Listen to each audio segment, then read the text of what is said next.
nutrição da impressão que você come, alimentação e nutrição adequada. O direito humano à alimentação e à nutrição adequadas. Enunciados jurídicos.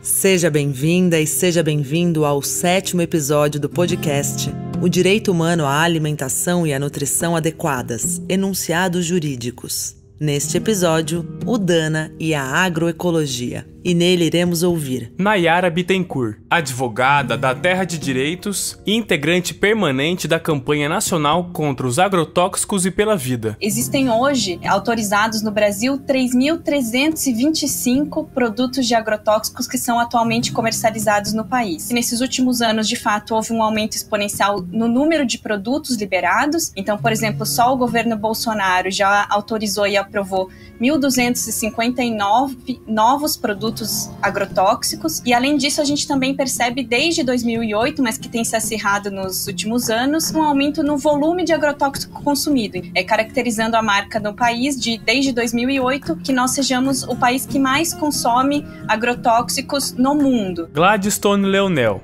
professor da Faculdade de Direito da Universidade Federal Fluminense. A agroecologia, a gente está trabalhando ela com um conjunto de práticas abarcadas, inclusive pelo modelo constitucional, e com uma capacidade de resistir a inúmeros problemas que estão relacionados ao modelo agroambiental vigente no país, que é o do agronegócio. Então, quando a gente fala em práticas agroecológicas, nós estamos trazendo inúmeros elementos fundamentais para o desenvolvimento da qualidade de vida das pessoas.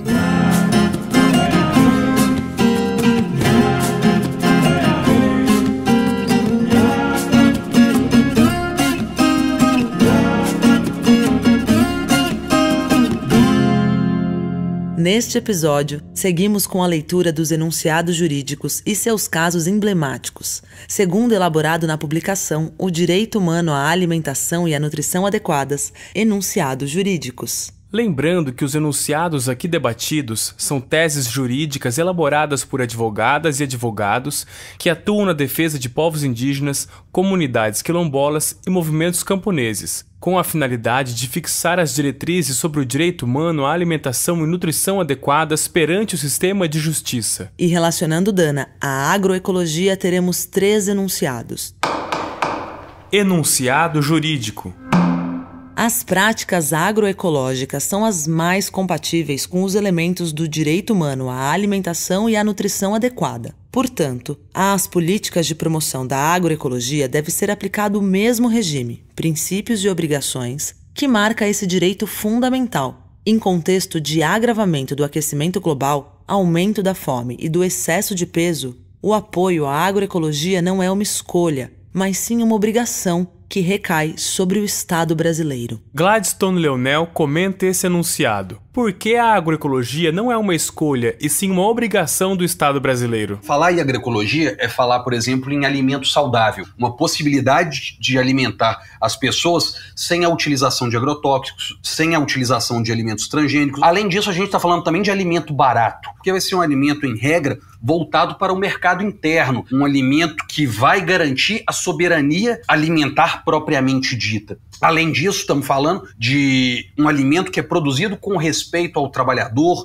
à trabalhadora, com diálogo aos saberes dessas pessoas, se pensar tecnologia atrelada ao respeito ao trabalho, né? E não necessariamente simplesmente uma tecnologia para acumular, como geralmente é o que a gente vê, né? A partir da lógica do próprio capitalismo. A agroecologia ela permite também que esse alimento seja diverso e basicamente produzido em pequenas propriedades ou comunidades. Quando a gente fala em agroecologia, a gente tem que falar também em reforma agrária, né? Não se faz agroecologia em latifúndio. Além disso, nós estamos falando no que a gente poderia chamar de um alimento consciente, no sentido de um alimento que vai respeitar o meio ambiente e vai dialogar com outros saberes, não só o saber acadêmico, cientificista, mas o saber também desses povos indígenas, dos povos quilombolas, dos povos faxinalenses, que é uma prática que metabolicamente ela está relacionando homem, mulher, natureza. A gente pode também colocar como um dos elementos centrais o próprio feminismo, né? Uma vez que a mulher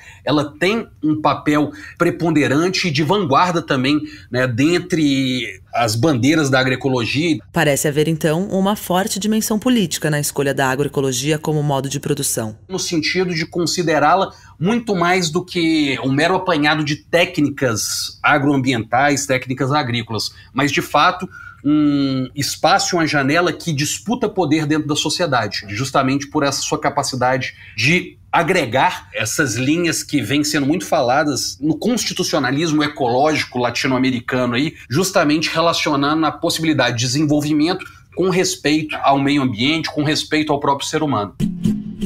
E qual o cenário atual da agroecologia no Brasil? Hoje a agroecologia é desenvolvida de uma forma esparsa e sem uma política pública muito clara de estímulo, de um contexto mesmo de resistir ao modelo do agronegócio. Só que as pessoas, de uma forma geral, elas já começam a olhar a agroecologia como uma alternativa muito necessária, porque elas se sentem afetadas pelas coisas que vêm sendo produzidas no campo brasileiro. O que a gente tem hoje, basicamente, é uma agricultura que é completamente insustentável, porque ela é latifundiária, ela é baseada em exportação de commodities, muitas vezes exportação de força de trabalho, inclusive escrava, contemporânea, né, e cada vez mais precarizada, baseada num desmatamento e destruição ambiental e um uso exagerado de agrotóxicos. E quando a gente fala agroecologia e o potencial que o Estado tem de estimular esse tipo de prática, a gente está falando de uma prática que promove direitos humanos. A partir do momento que o Estado brasileiro ele opta por estimular o desenvolvimento agroecológico, ele está fazendo nada mais, nada menos do que cumprir a Constituição Federal de 1988. A gente está falando, por exemplo, no respeito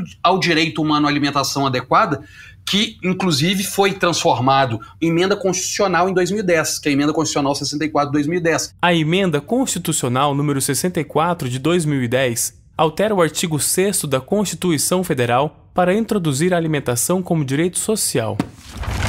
Constituição Federal, artigo 6º. São os direitos sociais, a educação, a saúde, a alimentação, o trabalho, a moradia, o transporte, o lazer, a segurança, a previdência social, a proteção à maternidade e à infância, a assistência aos desamparados, na forma desta Constituição.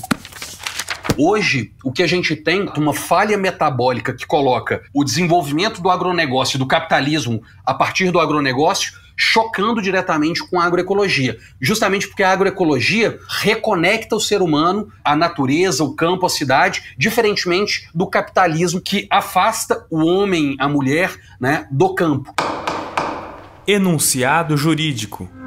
Aplica-se a inversão do ônus da prova em casos de intoxicação e contaminação por agrotóxicos, com simplificação da identificação do nexo de causalidade dos danos ambientais e à saúde causados por agrotóxicos, considerando-se a teoria do risco integral com responsabilização objetiva e solidária dos agentes violadores por ação ou omissão. Nayara, explica pra gente quais são os desafios enfrentados quando uma comunidade ou trabalhadores sofrem uma contaminação por agrotóxicos. Há uma dificuldade das pessoas ou das comunidades em que tem algum dano causado por agrotóxicos, seja em relação à saúde humana ou animal, ou em relação ao meio ambiente, à biodiversidade daquele local, uma dificuldade muito grande na realização dessas denúncias. A gente tem em cada estado brasileiro uma forma diferente de notificação e de realização de denúncias. Um outro problema que a gente tem é da dificuldade da apresentação dessa denúncia. Então, as comunidades não conseguem identificar como é que elas comprovam que aquele dano aconteceu, como é que elas registram no posto de saúde em que elas foram atendidas que aquele sintoma que elas estão sentindo é decorrente de uma intoxicação causada por agrotóxicos. Então, são vários detalhes que vão criando entraves para que essa população denuncie. Quando elas denunciam, a gente tem uma dificuldade de identificação desse agente violador, do tipo de produto utilizado e da relação, né, entre o dano e o produto ou a ação ou omissão do agente violador. Então a população não sabe que agrotóxico foi utilizado, né? Ela sabe, por exemplo, que às vezes foi um dessecante para soja, mas ela não sabe se foi o paraquat, se foi o glifosato, qual é a empresa que fabricou aquele produto e qual foi exatamente o fazendeiro, né? Às vezes ela consegue até identificar, mas não sabe, por exemplo, dos dados, né? Para provocar o sistema de justiça e receber a sua devida indenização ou responsabilização desse agente. Pois é. Então, para dar conta desse problema, considera-se a teoria do risco integral. Mas como é isso na prática? A atividade de produção agropecuária, né, agrícola, com aplicação de agrotóxicos, né, é uma atividade de eminente risco, né, são produtos nocivos à saúde ou ao meio ambiente. Sendo assim, a própria aplicação de agrotóxicos deveria ser considerada na sua integralidade. Bastaria, né, que fosse demonstrada, por exemplo, a existência do prejuízo para o qual o risco dessa atividade exerceu uma interferência decisiva, aplicando-se então pura e efetivamente a responsabilidade objetiva civil, uma identificação de que toda a cadeia de produção poderia ser responsabilizada. Toda e qualquer pessoa, ou qualquer empresa, qualquer agente que tenha relação com aquele empreendimento poderia ser responsabilizada de forma objetiva. E nesse sentido não precisaria identificar, por exemplo, se aquele agente teve dolo, teve culpa, mas sim, se houve ocorrência do dano, esse dano deve ser responsabilizado por aquela pessoa, aquela empresa, né, ou toda a cadeia que empreendeu aquela atividade de potencial risco. E isso é importante também porque, no caso dos agrotóxicos, a gente tem uma cadeia muito grande, que vai desde o fabricante, vai do transportador, vai do fazendeiro que aplicou. Um dano causado pela aplicação irregular ou um dano nocivo causado por esses produtos, a defesa é que toda essa cadeia também fosse responsabilizada, que assumiria, né, os riscos da utilização e aplicação e transporte desses produtos nocivos à saúde humana e ao meio ambiente. Interessante. Outro elemento que chama atenção nesse enunciado é a inversão do ônus da prova. Fala mais sobre isso. A inversão do ônus da prova ela já é reconhecida, por exemplo, nos casos de defesa do consumidor, em que cabe àquela empresa o ônus de provar não cometeu aquele dano. Também nos casos de violações de direitos humanos causadas por agrotóxicos, haveria a aplicação da inversão do ônus da prova, cabendo uma simplificação do nexo de causalidade. Então, por exemplo, caberia à comunidade afetada explicar ou apresentar, por exemplo, a ocorrência do dano e identificar, por exemplo, quesitos básicos de quem foi aquele agente violador. Os demais dados e laudos agronômicos, laudos técnicos, eles caberiam então, portanto, à empresa. Isso não pode ficar a encargo da comunidade, que já é, por exemplo, hipossuficiente, já tem uma série de dificuldades de acesso à justiça, também produzir laudos caríssimos agronômicos, né, que comprovem que aquele dano foi causado por um produto X ou Y, né? Isso tem que ficar a cargo das empresas que assumiram esse risco de aplicar ou de comercializar,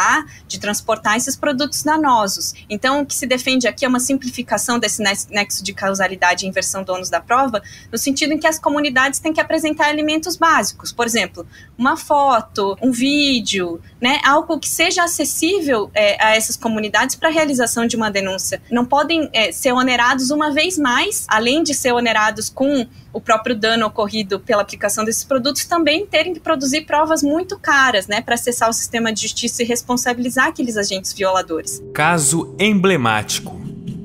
A aplicação de produtos muito próximos a escolas rurais, como a gente viu em Rio Verde, em Goiás, em 2013, e aqui no Paraná também, em 2018, também numa escola em Espigão Alto do Iguaçu, em que várias crianças foram intoxicadas com o paraquat. E em todos esses casos, né, ainda que se tenha acessado a justiça, houve uma série de entraves justamente da produção probatória, né? Esse caso de Rio Verde e Goiás, que eu mencionei em 2013, que foi uma pulverização próxima a uma escola, ele é bem interessante e emblemático porque o juiz responsabilizou a empresa Singenta por essa aplicação de agrotóxicos ali nessas crianças. E isso é muito interessante no sentido da gente já começar um precedente no Poder Judiciário de responsabilização também dos fabricantes desse produto, né? Não é simplesmente da empresa de aviação agrícola e do fazendeiro, esses também devem ser responsabilizados, mas também do fabricante. Enunciado jurídico. Regras de vigilância sanitária aplicam-se às produções de origem animal e ou vegetal, oriundas de empreendedores familiares de pequeno porte, comunitários, camponeses, povos indígenas e comunidades tradicionais, desde que não contrariem ou impeçam a preservação dos costumes, hábitos e conhecimento desses grupos, como forma de garantir o direito humano à alimentação adequada. As mesmas regras aqui aplicam-se quando tais produções são destinadas a atender demandas dos grupos aqui descritos. O ônus da prova de eventual proibição de circulação de produtos provenientes desses grupos é da Anvisa. Novamente, Gladstone nos traz uma explanação sobre o enunciado. As regras da vigilância sanitária, de uma forma geral, elas são muito mais pensadas e formuladas para grandes empreendimentos do que necessariamente estão preocupadas em compreender contextos e realidades próprios e distintos de um país tão complexo e diverso que é o Brasil. Essa homogeneização de determinados procedimentos, ele pode afetar diretamente determinados grupos que não conseguem cumprir o que a vigilância sanitária pede, justamente porque as formulações são pensadas a partir de outros contextos, ou muitas vezes não levam em consideração essas realidades. E aí, em razão disso, pequenos empreendimentos, povos e comunidades indígenas, tradicionais, de uma forma geral, sendo afetados muitas vezes através de uma insegurança alimentar, justamente por não ter legitimado ali o que se produz. As regras, elas não podem ser subterfúgios para contrariar ou para impedir preservação de costumes, de hábitos, de conhecimentos tradicionais. Caso emblemático. E havia um fornecimento de alimentos para escolas indígenas na região amazônica, só que alimentos que não faziam parte da dieta, do hábito alimentar dos indígenas, que muitas vezes se recusavam as crianças a comer aquilo que era oferecido. Então, naquele caso específico, por mais que cumprisse os alimentos fornecidos pelo Estado em questões próprias da vigilância sanitária, eles desrespeitavam os hábitos alimentares tradicionais do próprio povo indígena. Os hábitos estavam sendo interferidos, os costumes e a própria segurança alimentar. Por quê? Porque só cumprir também o critério de vigilância sanitária não é suficiente para a compreensão, complexidade de fato desse debate. É que muitas vezes essas exigências, né, da vigilância sanitária, elas podem descaracterizar ou dificultar mesmo a comercialização de determinados produtos. Por exemplo, farinhas artesanais, embutidos, queijo com leite não pasteurizado, pequena escala, né, e produtos de origem agroecológica, sem recursos para investir como se exige, né, acaba gerando uma exclusão social e uma insegurança alimentar. Certo, mas como lidar com essa situação? Numa dispensa de fiscalização, quando importar um risco mínimo